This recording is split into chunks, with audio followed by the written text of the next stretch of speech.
मुंबई महानगरपालिका निवडणुकांचा उमेदवारी अर्ज दाखल करायचा आजचा शेवटचा दिवस आहे आणि मुंबईभरामध्ये सगळ्याच पक्षातल्या उमेदवारांनी आपापली उमेदवारी अर्ज दाखल केलेत. शिवसेना शिंदे गटाच्या वतीने प्रभाग क्रमांक 169 मधनं जय कुडाळकर यांनी आपला उमेदवारी अर्ज दाखल केलाय आणि या संदर्भात बोलण्यासाठी आपल्यासोबत जय कुडाळकर आहेत. सर, काय सांगाल? उमेदवारी अर्ज दाखल आज केलेला आहे प्रभाग क्रमांक 169 मधनं. काय एकूण काही पहिली प्रतिक्रिया? सगळ्यांचा पहिलं प्रथम सगळ्यांचा आशीर्वाद घेऊन निघाला आणि 16 तारखेला निकाल लागेल. लवकरच तुम्हाला कळेल कशा प्रकारची तयारी आहे? कारण की एकूणच राजकारण अनेक निवडणुका तुम्ही जवळून बघितल्यात, घरातनं सगळं बघितलेलं आहे. काय एकूण कशी तयारी आहे लोकांचं? म्हणजे कुठल्या मदत असते धनुष्यबाणच चालू सगळ्यांचं. तर दुसरीकडे आपल्यासोबत शिवसेना शिंदे गटाचे आमदार मंगेश कुडाळकर आहेत. सर, प्रभाग क्रमांक 169 मधून तुमचे चिरंजीव निवडणुकीच्या रिंगणामध्ये उतरलेले आहेत. काय एकूणच सांगा? एक जय कुडाळकर एक कार्यकर्ता म्हणून, एक शिवसैनिक म्हणून या निवडणुकीमध्ये माननीय शिवसेनेचे मुख्य नेते एकनाथ शिंदे यांच्या मार्गदर्शनाखाली त्यांनी आज उमेदवारीचा अर्ज दाखल केलेला आहे आणि महायुतीचे सर्व सन्माननीय पदाधिकारी आणि महाराष्ट्र राज्याचे माननीय मुख्यमंत्री देवेंद्रजी फडणवीस, रिपाईचे रामदास आठवले यांचे आशीर्वाद सोबत आहेत. आणि नक्कीच प्रभागातील आपण बघितलं असेल तर आजची मिरवणूक प्रभागातील सर्व नागरिक आज या मिरवणुकीत मोठ्या संख्येने सहभागी झाले होते आणि सगळ्यांनाच वाटतंय की या विभागामध्ये खऱ्या अर्थानं विकास जर कोण करू शकत असेल ती म्हणजे शिवसेनाच करू शकेल, महायुतीच करू शकेल. आणि म्हणूनच नक्कीच सगळ्या नागरिकांचा, मतदारांचा सुद्धा चांगल्या प्रकारे पाठिंबा वाढत आहे. विजयाचा तुम्हाला आत्मविश्वास आहे असं वाटतंय? समोर ठाकरे बंधूची युती आहे, त्याचबरोबर काँग्रेसने देखील वंचित बरोबर अलायन्स केले. तुमच्याच प्रभागामध्ये वंचितचा देखील उमेदवार दिलाय. प्रथम तर ठाकरे बंधूंची युती तुम्हाला सामना वाटतोय?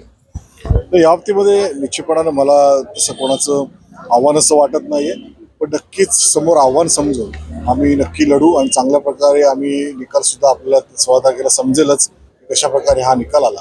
आणि ज्या प्रकारे आज वाढता जो प्रतिसाद आहे त्या प्रतिसादाला अनुकूल राहून आम्ही सर्व शिवसैनिक कामाला लागलेलो आहोत आणि नक्कीच येणाऱ्या 15 तारखेला मतदान धनुष्यबाणाच्याच रूपाने पडेल आणि या विभागावर पुन्हा एकदा भगवा मोठ्या डौलाने फडकेल. पुन्हा एकदा भगवा याच प्रभागावरती डौलाने फडकेल तुम्ही असं म्हणताय. परंतु तुमच्या या प्रभागामध्ये महायुतीमध्ये खास करून सेना आणि भाजप यांच्यामध्ये बंडाचं निशाण फडकल्याचं देखील चिन्ह आहे. अनेक ठिकाणी बंडखोरी झाली. काय एकूण त्यांना काय सांगाल? आज शेवटचा दिवस होता. आज बऱ्याच उमेदवारांनी आपले आपले अर्ज दाखल केलेले आहे. काहींच्या इच्छा असतात, त्या इच्छा सुद्धा त्यांनी पूर्ण केलेल्या आहेत. त्याच्यामुळे अजून फॉर्म मागे घ्यायची सुद्धा 3 तारीख आहे आणि तोपर्यंत बघूया कोण कसं होईल ते. आणि नक्कीच मला असं वाटतं की महायुती म्हणून आम्ही सर्वच एकत्रित चांगल्या प्रकारे या ठिकाणी लढू आणि चांगल्या प्रकारे निकाल येईल. बंडखोरीमध्ये देखील शाखा प्रमुख देखील सहभागी आहेत, त्यांना काय सांगा? त्या नक्कीच या बाबतीमध्ये सर्वच जे काही फॉर्म भरलेले आहेत ते एकंदरीत आज संध्याकाळपर्यंत समजतील आणि त्याच्यानंतर मग कशा प्रकारे प्रत्येकाला बसवून किंवा कशा प्रकारे त्याची प्रत्येक समजूत काढून कशा प्रकारे आपल्याला एकत्र लढता येईल तर त्या दृष्टीने बघणार. आता शेवटचा प्रश्न, मतदारांना काय आव्हान? नक्कीच मतदारांचं आव्हानच आहे. आपण बघितलं असेल कुर्ला विभागासाठी एक विजन आहे आमचं आणि त्या विजनसाठी आपल्याला बघितलं असेल केंद्रामध्ये सत्ता आहे, राज्यामध्ये सत्ता आहे महायुतीची आणि त्याचबरोबर महापालिकेमध्ये सुद्धा नक्की सर्व जो रिपोर्ट आहे, सर्वेचे रिपोर्ट आहे ते निश्चितपणे महायुतीच्या बाजूने आहे. आणि त्याच्यामुळे आपल्या या कुर्ल्यामध्ये सुद्धा जर का महायुती चांगल्या प्रकारे पुढे गेली तर आपल्या विभागातील विकासाची कामं सुद्धा ही चांगल्या प्रकारे आपण करू शकू. आणि जे पुढे माझे संकल्प आहे त्याला मला जर का नगरसेवक चांगले आपले महायुतीचे लाभले तर निश्चितपणानं चांगल्या प्रकारे आपण विजयी होऊ आणि चांगल्या प्रकारे आपल्या विभागाचा विकास करू. मंगेश कुडाळकर यांच्यावरती घराणेशाहीचा आरोप विरोधकांनी केला. नाही, अशा प्रकारे नाहीये. आपण बघितलं असेल तर जय हा युवा सेनेचा युवा प्रमुख म्हणून काम करतो आणि गेली अनेक वर्षे विविध मंडळांच्या माध्यमातून सुद्धा चांगलं काम त्याचं चालू आहे. त्याच्यामुळे सगळ्यांनी मिळून, कार्यकर्ते सर्वांनी मिळून ठरवलेलं आहे की जयलाच आपण यायला उभं.